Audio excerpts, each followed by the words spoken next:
Assalamualaikum warahmatullahi wabarakatuh. Alhamdulillah. Alhamdulillahillazi anzala sakinata fi qulubil mu'minin liyazdadu imana ma'a imanihim. Asyhadu an la ilaha illallah wahdahu la syarikalah wa asyhadu anna Muhammadan abduhu wa rasuluh wa ba'd. Pemirsa di rumah masing-masing, bagaimana kabarnya?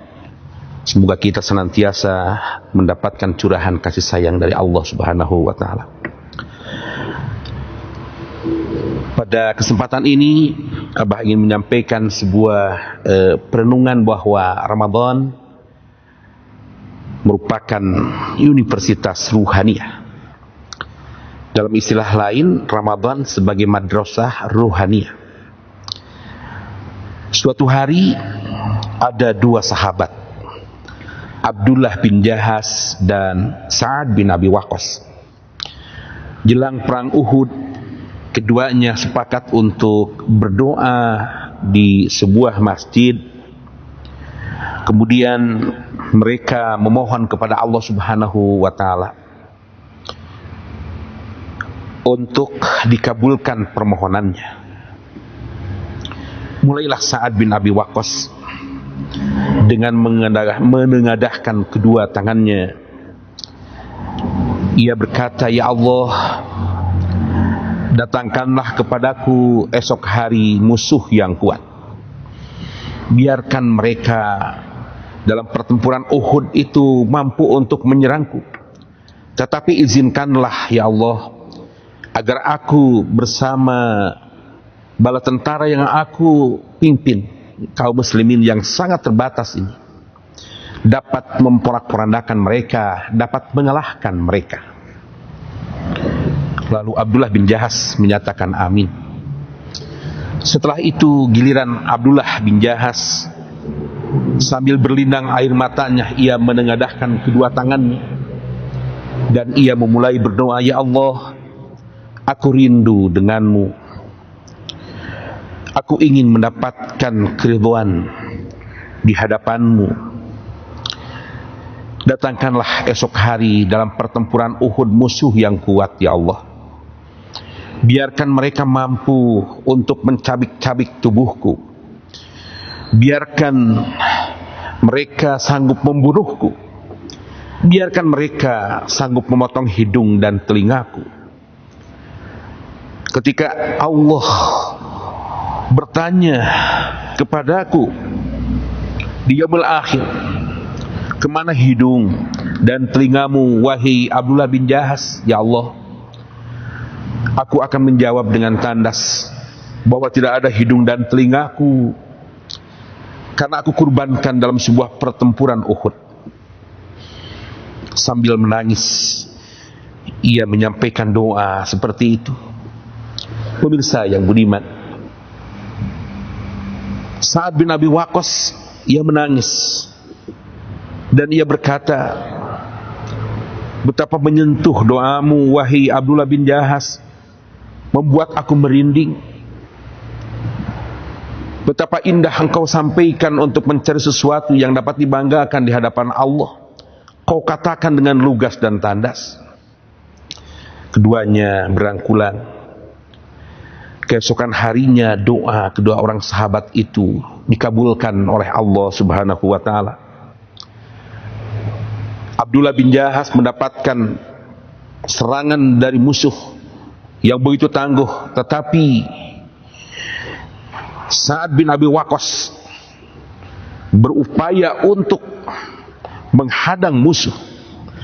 Dalam pertempuran itu Sa'ad bin Abi Waqqas dan para sahabat yang lainnya mampu memporak-porandakan musuh-musuh yang menyerangnya yang tidak berimbang. Doa Abdullah bin Jahaz dikabulkan oleh Allah Subhanahu wa taala. Bahkan Sa'ad bin Abi Waqqas melihat tubuh Abdullah bin Jahaz banyak bekas-bekas pedang. Ia bermandikan darah. Ia melihat hidung dan telinga Abdullah bin Jahaz digantung di atas benang yang berlumuran dengan darah pula. Sa'ad bin Abi Waqqas, ia berkata, ya Allah, Engkau kabulkan doa kami berdua, Engkau kabulkan doa Abdullah bin Jahaz, ya Allah. Betapa hebatnya Engkau menunjukkan pengkabulan pada kami. Pemirsa yang budiman, kedua doa sahabat itu dikabulkan oleh Allah Subhanahu wa Ta'ala karena dia telah menunjukkan sesuatu kehebatan di dalam jiwanya. Ia telah membina pribadinya yang sukses.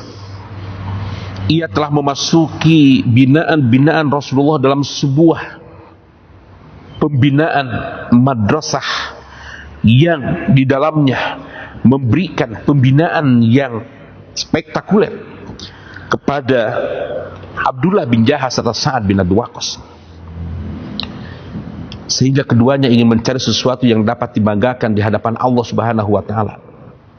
Mereka tergolong orang-orang yang wallazina asyaddu hubban lillah, dan orang-orang yang menyatakan bahwa kerinduan tertinggi yang ia dapatkan adalah keimanan dan takwa, dan ujung dari itu semua adalah kecintaan yang dahsyat.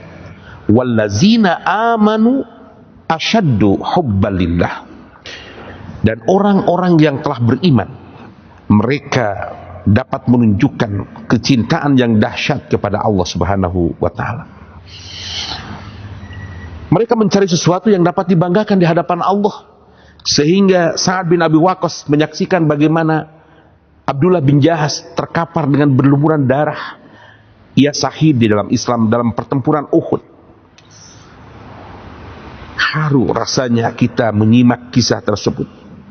Tetapi itulah sebuah keberhasilan madrasah ruhaniyah, sebuah keberhasilan universitas ruhaniyah, pembinaan keikhlasan, pembinaan kesabaran, dan pembinaan kecintaan dapat dimiliki mempersonal di dalam diri Abdullah bin Jahaz dan Sa'ad bin Abi Waqqas. Ikhlas, sabar, dan cinta. Pemirsa yang budiman, di bulan suci Ramadan ini seyogyanya kita dapat menjadikan bulan Ramadan ini sebagai madrasah ruhaniyah, sebagai universitas ruhaniyah. Kita dilatih dan dididik dengan keikhlasan, kita dididik dengan kesabaran. Bahkan kita pun memasuki pelatihan Maha Akbar adalah dilatih menjadi orang-orang yang mencintai Allah di atas segala apa yang dia miliki, di atas segala yang ia pikirkan. Kecintaan kepada Allah itu terpancar menjadi sebuah kebutuhan nyata di dalam pribadinya. Wallazina amanu asyaddu hubban lillah. Mengapa kita harus menjadikan bulan suci Ramadan ini sebagai madrasah ruhaniyah? Karena kita membutuhkan kader-kader, kita membutuhkan manusia-manusia terbaik. Di Indonesia ini umat Islam terbesar di dunia. Benarkah kualitasnya itu muncul dalam kehidupan nyata? Ataukah gusya'is said? Atau hanya sebagai buih di tengah lautan yang tidak bermakna? Kita tidak menghendaki itu semua, tapi kita menghendaki bagaimana umat Islam yang memiliki kepedulian yang tinggi, karena dia terlatih dengan pelatihan di bulan suci Ramadan dan pelatihan keikhlasan. In ajriya illa 'ala Allah. Dilatih dirinya untuk melakukan segala sesuatu itu hanya karena Allah, untuk Allah dan demi Allah, tidak untuk yang lainnya. Kalau kita sebagai pendidik, maka apa yang kita lakukan dalam suasana seperti ini? Kita akan berusaha maksimal agar pendidikan ruhaniyah ini akan terjadi, terlaksana dengan sebaik-baiknya. Dan keikhlasan itu hanya menggantungkan kepada Allah, Allahus Samad, tidak pada yang lain. Dia akan melaksanakan berbagai aktivitas itu in ajriya illa 'ala Allah. Tidak ada yang dia harapkan selain ajran dari Allah, pahala dari Allah. Disinilah perlu transaksi dengan Allah. Apa yang kita kerjakan dalam sebuah lembaga, kita tunjukkan inilah sebuah transaksi dengan Allah Azza wa Jalla. Kemudian indikator yang kedua adalah sabar. Pelatihan kesabaran ini luar biasa kita mendapatkan kesempatan di bulan suci Ramadan. Sabar, kata Imam Al-Ghazali, adalah memilih nilai agama dan mengesampingkan hawa nafsu. Dia melaksanakan berbagai aktivitas disertai dengan keberpihakannya kepada nilai-nilai agama. Betapa banyak sekarang ini dalam situasi dan kondisi seperti sekarang, orang akan berubah. Semula pada situasi menengah akan berubah menjadi miskin, fakir. Tidak menutup kemungkinan hal itu terjadi karena situasi pandemi COVID-19 ini menyeret pada suasana yang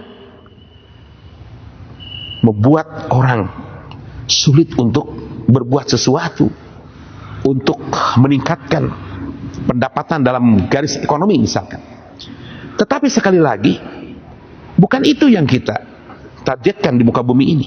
Hendaklah bagaimana kesabaran ini bisa memilih nilai agama dan mengesampingkan hawa nafsu. Raihlah nilai agama, kesampingkanlah hawa nafsu. Dan puncaknya pelatihan Maha Akbar di bulan suci Ramadan adalah mahabbah ilallah, kecintaan kepada Allah Subhanahu wa Ta'ala. Mudah-mudahan ketiganya dapat kita miliki ketika kita menjadikan bulan suci Ramadan sebagai universitas ruhaniyah, sebagai madrasah ruhaniyah. Pelatihan keikhlasan, pelatihan kesabaran, pelatihan cinta dapat kita miliki dalam kehidupan sehari-hari, sehingga kelak kita bisa mewujudkan oleh-oleh dari pembinaan di bulan suci Ramadan, ikhlas, sabar, dan cinta hanya kepada Allah Subhanahu wa Ta'ala. Demikian pemirsa yang budiman, mudah-mudahan apa yang disampaikan ini menjadi bahan renungan kita di bulan suci Ramadan dan selanjutnya dapat kita miliki dalam kehidupan nyata. Billahi fi sabilil haq. Wassalamualaikum warahmatullahi wabarakatuh.